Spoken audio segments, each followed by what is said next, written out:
नमस्कार, आप सभी का एक बार फिर से स्वागत है हमारे चैनल संस्कारी बेटी पे।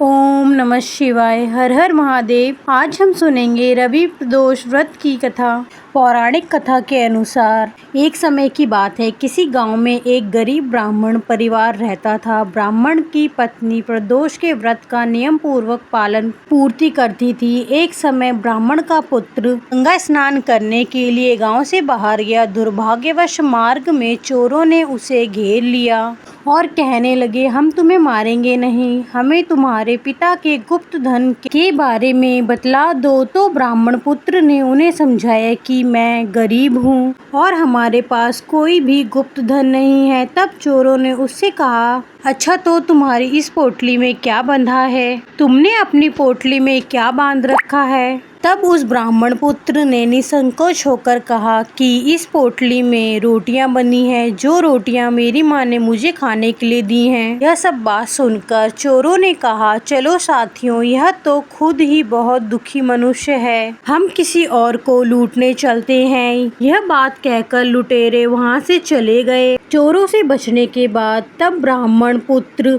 वहां से आगे चला और एक नगर में पहुंचा। नगर के पास एक बरगद का पेड़ था। वह उस बरगद के वृक्ष के नीचे वृक्ष की छाया में सो गया। उस समय उसी नगर के सिपाही चोरों को खोजते हुए बरगद के वृक्ष के पास पहुंचे और उस लड़के को चोर समझकर बंदी बनाकर ले गए और उस ब्राह्मणी पुत्र को चोर समझकर बंदी बना लिया और राजा के पास ले गए। राजा ने उसे कारागृह में बंद करने का आदेश दे दिया।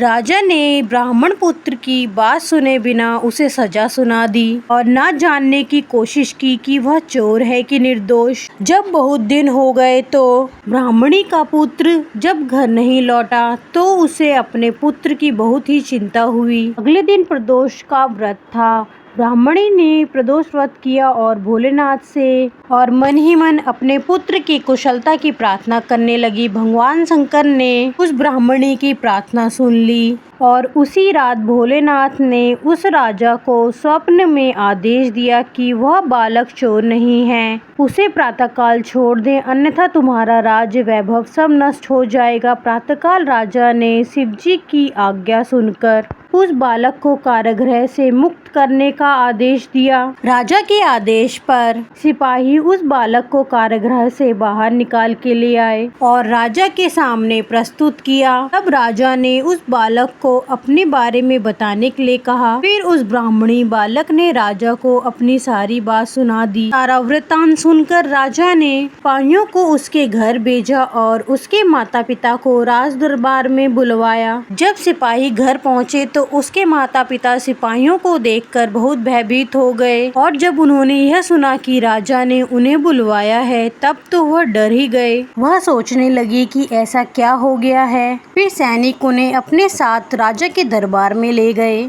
राजा ने उन्हें भयभीत देखकर बोला कि आपको भयभीत होने की जरूरत नहीं है। राजा ने बताया कि आपका बालक हमारे यहाँ कैदी था, परंतु मुझे मालूम नहीं था कि वे निर्दोष है। आपका बालक निर्दोष है। यह बात स्वयं शिव शंकर ने मुझे अपने स्वप्न में आकर ज्ञात कराई। तब राजा ने यह जानने का प्रयास किया कि माता, आपने ऐसा कौन सा पुण्य या ऐसा कौन सा कर्म किया है कि स्वयं शिव जी ने आकर मुझे आपके बालक को बंदी रिहा करने का आदेश दिया और उसके निर्दोष होने का प्रमाण दिया। तब ब्राह्मण पुत्र की माता ने बताया कि मैं प्रदोष का व्रत रखती हूँ, जिसके फलस्वरूप से शिव जी ने मेरे पुत्र की रक्षा करी है। यह सुनकर राजा ने ठान लिया कि अब वह प्रदोष व्रत का प्रचार करेगा ताकि सब लोग इस व्रत का फल प्राप्त कर सकें। और राजा ने अपने आप पर निर्दोष व्यक्ति को कारागृह रखने के फलस्वरूप ब्राह्मणी के पुत्र को 5 गांव दान दे दिए, जिससे ब्राह्मणी पुत्र और उसके माता पिता सुख पूर्वक अपना जीवन व्यतीत करने लगे। इस तरह ब्राह्मण आनंद पूर्वक जीवन जीने लगा और आनंद से रहने लगा। भोलेनाथ की कृपा से उसकी दरिद्रता दूर हो गई। जो भी मनुष्य रवि प्रदोष व्रत करते हैं वह सुख पूर्वक और निरोगी होकर अपना पूर्ण जीवन व्यतीत करते हैं, इसलिए हो सके तो सभी भक्तों को प्रदोष व्रत करना चाहिए ताकि वह जीवन सुख पूर्वक और निरोग होकर रह सके।